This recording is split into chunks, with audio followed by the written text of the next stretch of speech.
And we're recording. Let me get this up on the screen. And come on. There we go. Okay.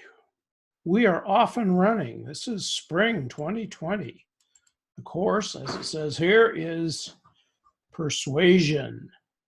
Now, that can be scary or not. It can be a good way to make a living. It can be a lot of things. It can convince somebody to marry you or just go have lunch with you. But it is a key function of communications. So we're going to explore this and try and perfect some skills and become better communicators over the 7 weeks that we're going to have together. So I enjoy teaching about this. I enjoy using examples of it because I think it's powerful.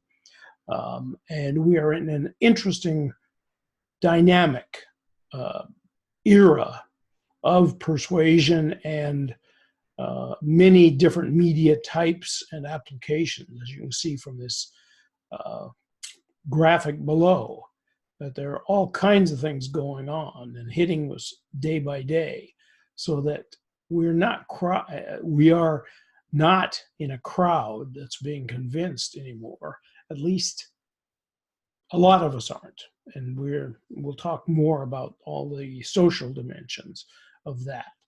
But suffice it to say that we're going to learn some of the theories, the tools, and techniques of how to be persuasive communicators.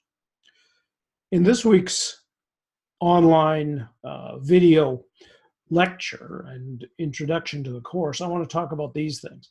I'll let you know a little bit about me, where I've been, where I've traveled, and how I've been persuasive. We'll talk about the class and what's expected there. We'll look at the syllabus a little bit. We'll talk about the book, and we'll talk about being online. And then I'll end with a brief. Most of these lectures will be pretty brief because I know you don't have a lot of time, and I don't want to repeat what's in the book or what's in your readings. So I will try and make them to the point and to give you insights that are not quickly available from the book or that I have gained over my years of experience in this business. A little bit about me. I've been in communications literally since I was a child. My father owned a newspaper, a weekly newspaper. So I grew up working in that. Let me uncover this. You may not recognize what's in this picture, but that is what we call cold type. They're shapes of letters on a piece of metal, and it used to be that we'd put that on a flat place with hundreds of others, and ink would go over the top of it, and then we'd put paper. It was automated, but that was the basic process, and it would make a newspaper or a poster or a brochure or whatever it was. And at the end of the week, I would go wash all the ink off of this, and I would put them back where they belonged so they were easy to assemble. And sometimes I would melt down lines of type because the little ones that were used for text were made by a machine, and I'd melt them down and bring them back into the machine to be used the next week. Obviously, we're a long ways from that. I've been through many generations of communications technology, and here I am creating a video on my home computer in the comfort of my home office. So I think I've seen a lot of changes in the world. I'm still learning and enjoying and figuring out how to communicate better. I've worked in newspapers, magazines, television, corporate, and agencies over my career. and I've been a professor for about 20 years. So figure that out. I've not been able to hold a job for very long, I guess. But I started out as a sports editor on the weekends where I went to college. I was a business editor after that. I went to the military where I was an editor for military publications. I worked part-time off and on for Associated Press, for Reuters, for NBC, while I was a full-time newspaper writer and editor. I moved from newspapers to corporations where I was a speechwriter, an editor, a consultant, a researcher. And I built a TV network across the United States for IBM and produced a daily news show for the employees of IBM at that point. And then after that work, I became an communications and marketing agency that dealt primarily with internet activities. And I ran both the creative side, the sales side, and the technical side of a couple of different businesses. And that was before I went and got my degree and became a college professor. I also have an MBA in organization and management, and I have an MBA in journalism. So I'm a scattered history, scattered ideas, scattered interests, and all of them come back to communications, how to write, edit, produce effective communications to make somebody, well, encourage, make, enable people to do something that they didn't think they were going to do, making them think about something or learn something or buy something, vote for somebody. All of these things take persuasion, and all of them involve clear, precise, thoughtful, strategic communications. And that's what I'm about. I'm trying to help you to learn to be a strategic, effective communicator. Let me talk about the demands of online courses.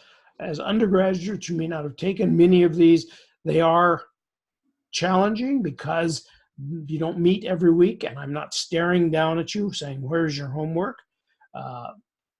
That means that you have to be much more disciplined, and you have to set aside time for yourself as if you were going to class, and be sure to get the work done for the week, because we only have 7 weeks, and that time is going to go fly by. And if you get behind a week, you're behind by almost 20%. And if you get behind by 2 weeks, you're behind almost 30%. So it's difficult to catch up because you have to be learning and applying things along the way. We are building as we go. So I encourage you to say at the very beginning, I'm going to set aside Tuesday afternoon, for example, and I'm going to listen to the lecture, because the lectures will be out on the week for you by the weekend, on the weekend. I'm going to read the materials. I'm going to think about this. I'm going to do the assignments and maybe put them in a drawer for a couple of days and then pull them out again, make them better, polish them. And I'm going to do the early discussion board work, which is due on Wednesday every week. And we'll get into that a little more. The book, I think, is interesting. It's fairly up to date. It was published about a year ago. And it talks about persuasion as it applies to communications in modern day technology. It talks about current events, and it talks about the Greeks who started thinking about this concept of persuasion and rhetoric. So it's an interesting and, I think, intelligent combination of the history of communication and persuasion, conversion of people and their ideas, and up-to-date applications. So I think it's a valuable work, but I will supplement it with articles and other studies. So be prepared to read quite a bit. My goals for you as we go through this course are to help you apply persuasion techniques through good communications and good application of theory and modern thinking about communications, and using tools which can include Twitter and Facebook, but also may include letters and stories written for newspapers or magazines or for broadcast. The persuasive communications and those are things that you can get paid to do as a career. We'll talk about the theories and how some of them apply to this and how they can help you to understand your audiences and what the goals of a communications program are. And by the end, I have planned to have you build a persuasive communications campaign about a topic that you're interested in, and to use the various elements of a campaign and intersperse those with learning and techniques that we will be discussing and you'll be reading about, so that you'll be able to really apply something as if you were working for an agency or an organization that wanted to persuade a target audience to do something, to change, to act. And that's where I think the excitement is. Your Canvas, the syllabus is on Canvas. It is broken into modules by week. You can see here that this is week 1. It has the assignments only. I will send you the written, I'm sorry, I will send you an email at the end of each week for the next week, which will give you the reading assignments and any notes that I have for the coming week and the topics to be discussed. Obviously, the syllabus is posted as a file, and you can download that. I just make the point that only the assignments that are due and will be uploaded to Canvas are in the modules. Where there is a separate document apart from the book, I will also have those loaded into the module. But the normal reading assignments from the book are in the syllabus, and I will send you a notification of those the week ahead of time. If you're interested in reading ahead of time, you can just download the syllabus. You will note that each week has one discussion, which will take 2 posts from you. One due on Wednesday by midnight, in which you will post a comment on another student's insert on the discussion board, and then post again by Sunday evening at midnight. I'm Paul. I'm sorry, I got mixed up. You will post by Wednesday your first post, and then by Sunday you will post again about something that you've read from one of your classmates. So there'll be your post and then your comments, 2 posts a week, and they will be worth 5 points. And there will also be 2 essays, one of which will be a topic of the week, and one of which will start to build your persuasive campaign. So I think that'll be clear. If you have questions, obviously I'm available by text, by email, or by phone. My phone number is on the syllabus, and you may call me. Call me at any time. I'm available to you.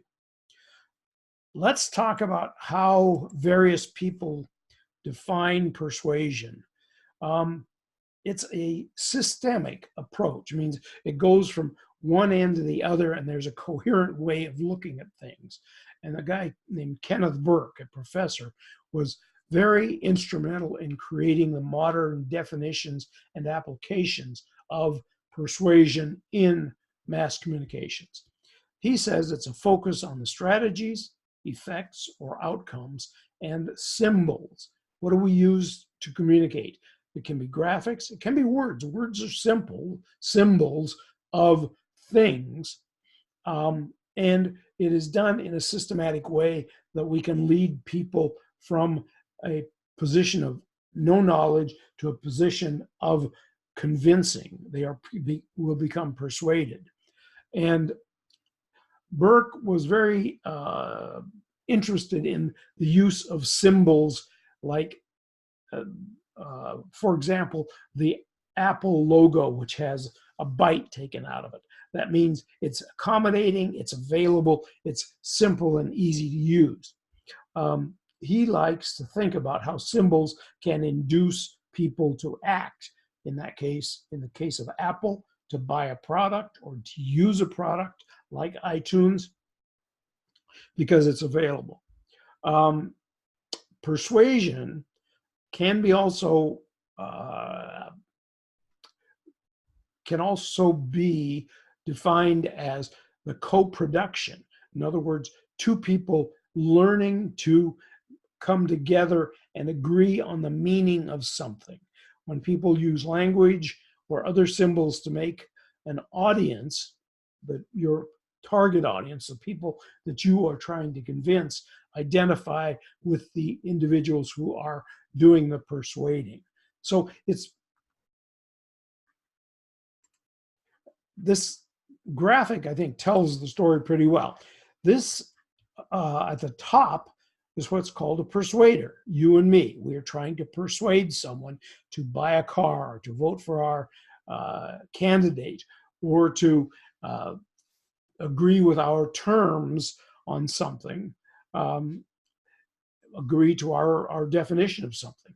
So we do the audience analysis and figure out who is our critical audience, who do we want to talk to, but we try and persuade them by using cultural symbols, things that they understand and that resonate with them. And they may be verbal or visual. Think of all the logos we see every day. Those are highly refined symbols of an organization. Think of the Starbucks mermaid. That has come to mean Starbucks, the coffee shop.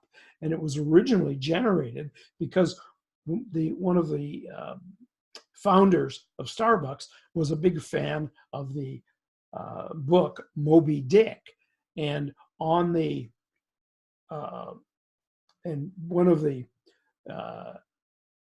on the ship that was chasing after the great white whale, Moby Dick, was a frontispiece, a statue of a woman who was a mermaid, and the name of one of the crewmen on the ship was Starbuck. So that's where that came from. There are many other stories behind logos, and we can talk about some of those as representations of a feeling that is trying to be projected to us as potential consumers or potential collaborators with an organization. So the persuader is aiming toward getting the audience or the audience member to identify with a position or a company or a product and thereby buy into it. The identification is kind of a funny word, but it's when you become a fan, a supporter, a buyer, become a loyal consumer. That is where I would say that the persuasion has worked, and you identify with the brand or the company or the organization that is opting or actively trying to get you to be persuaded. And to do that, we as persuaders and communicators need to think about what are the key buttons that we will push with the audience. Is it an emotional appeal? Is it a need where somebody needs to have a car that's safe to take kids to soccer games? values. These may be more political or social. We're trying to, or religious, convince someone that their values need to be aligned or identified with the values that we are promoting. Maybe a harder sell, so it may take more time, more persuasive activities. Any of these may, or reasoning. The logic of the persuasion may be so powerful that it's obvious. Someone may say, "Oh, I get it. I understand now why that would be a good thing for me, or that's why I should join that cause." Now, these are obviously very broad and at this point are kind of amorphous, not very well defined concepts. So when you get into the persuasive activity, they have to be much more precisely defined and aligned with the audience values and emotions to make the persuasion or the identification happen.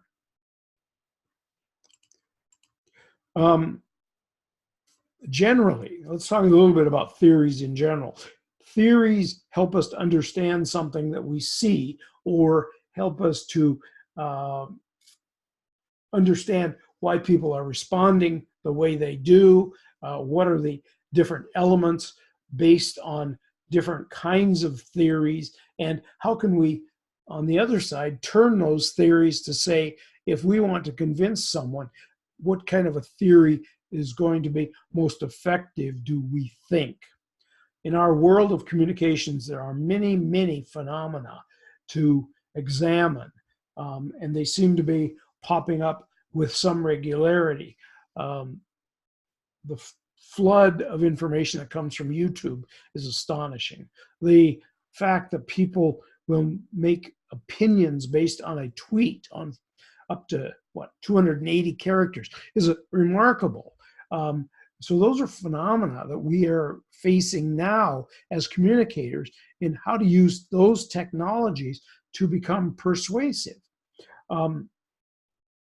And the arrow with double heads on it shows the possibilities, the wide spectrum that we can think of when we're talking about persuasion. It can be objective, based on deductive reasoning, experiments, empirical research. So that's what we call the scientific reasoning point of understanding, where we really say we're not going to buy into anything unless we can understand how it works almost from a scientific way, do experiments to find out. On the other end of the spectrum, it is the kind of a feeling where we think we understand things, we're interpreting, we base our knowledge or our understanding on our own background and our own history. This is a dangerous place for communicators, in my point of view, because we sometimes make the mistake of thinking that many people will share our ideas, our background, and our understanding of the world. And it may not be true. We each have a unique history. Some of us have more common experiences than others, but I believe very strongly in the value of research and investigation to establish where people's brains are, where their thinking is, that makes it much easier to connect with them and to persuade them that if we want to change their minds, we have to understand where they're starting from and where they get information and what they think are valuable sources of information. In the big world of communications, which I've subsetted as PR, public relations, how can we use theories to be more effective? Well, we can use them for planning, where we can understand, again, what is the objective, who are the people that we want to persuade, and what is important to them, how do they get information, what are the key words that they think are most effective? Who do they trust? Who are the persuaders? Who are the people that they follow? And so by doing that, we reduce the wasted space and energy and time and money so that we can be more effective in a shorter period of time. Doing the execution of a program, we have to look and see, did it work? Did it have the goal? Did it achieve the goals that we wanted? Did our candidate get elected? Did we sell the number of cars we wanted to? And obviously, there are many, many forces at work in all of these situations. So we as communicators can't take full credit, nor can we take full blame for the outcomes. But we can, I believe very strongly, that we can help to improve the likelihood of an outcome that we are trying to achieve. We can also use theoretical guidance to fine-tune a program so that we stay within the parameters of the theory. And theories are ideas that have been studied and have had some substantial background to show that they can be effective. So we use theories to analyze the situations, to help develop a plan, to establish what might work based on previous situations, based on other successes or failures, and to help us to understand what's important to our audiences in their daily lives. If they don't want to listen to what we're saying, then it's going to be very hard to approach them. Examples of current things. Who can figure out, well, I think we can understand how Donald Trump got elected to be president. We can understand the theories behind that. We can understand the process, and we can understand the reasoning of many of the people who voted for him and his programs.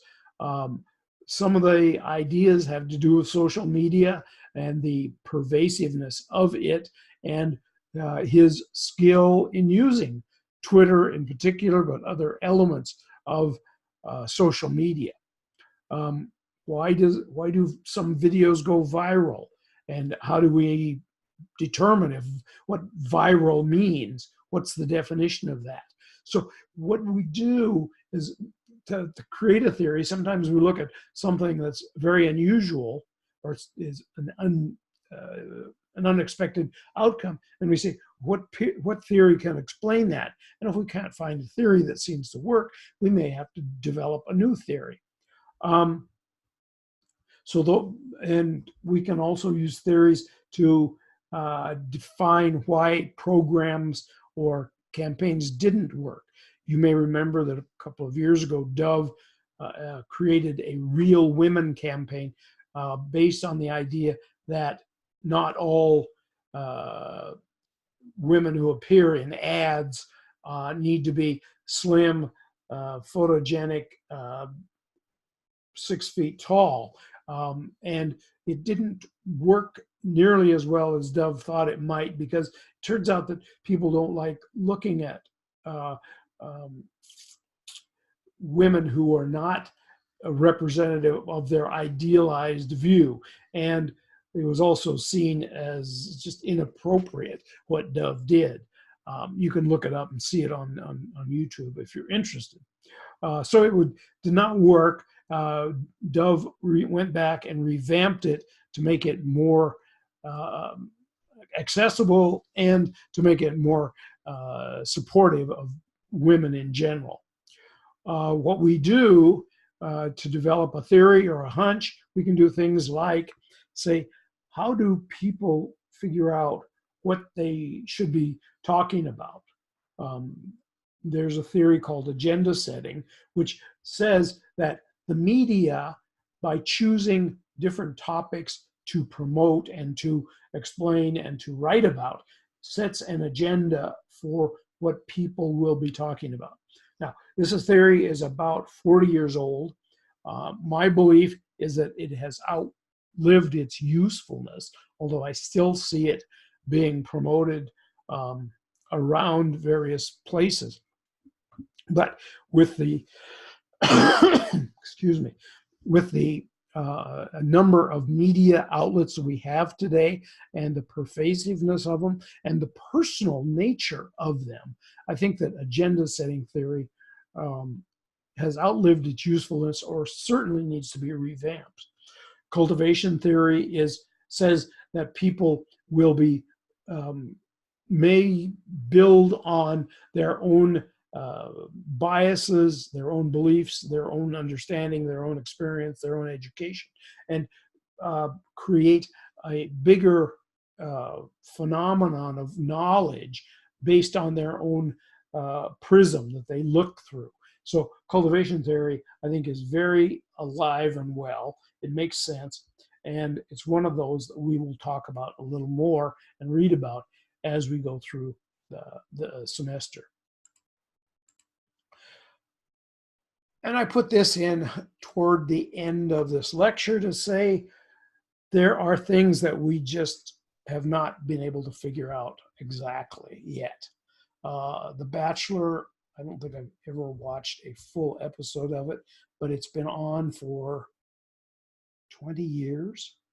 Who can explain the attraction of this and the longevity of it in all of the cultural situations that we live through and we live by these days? It's a cultural phenomenon that is unexplained in my book. Maybe I'm too old, but because my son and his wife watch it faithfully. It's just not interesting to me, but it's a time winner for ABC.